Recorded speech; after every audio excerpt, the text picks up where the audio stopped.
3 cows. There was a farmer, and he had 3 cows. Fine fat beauties they were. One was called Facey, the other Diamond, and the third Beauty. One morning he went into his cow shed, and there he found Facey so thin that the wind would have blown her away. Her skin hung loose about her, all her flesh was gone, and she stared out of her great eyes as though she'd seen a ghost. And what was more, the fireplace in the kitchen was one great pile of wood ash. Well, he was bothered with it.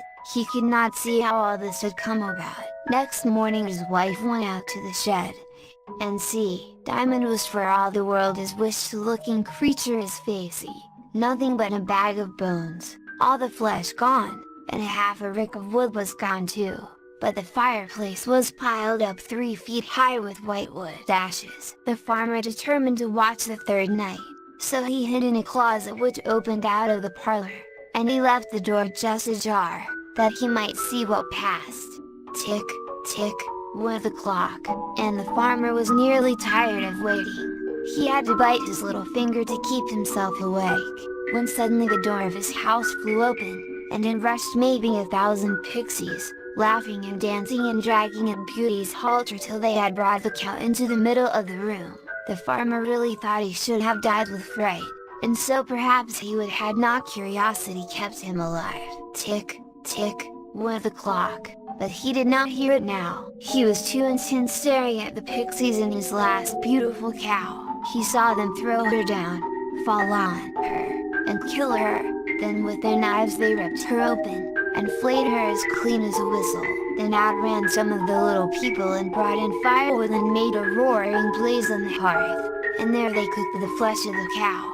They baked and they boiled, they stewed and they fried.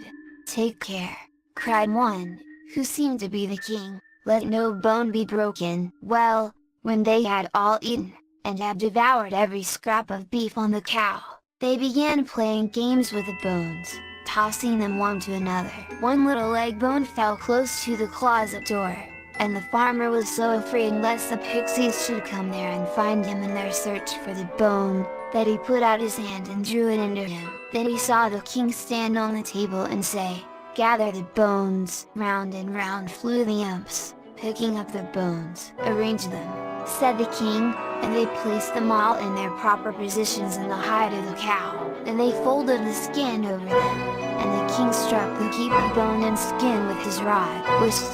Up sprang the cow and glowed dismally. It was alive again, but, alas!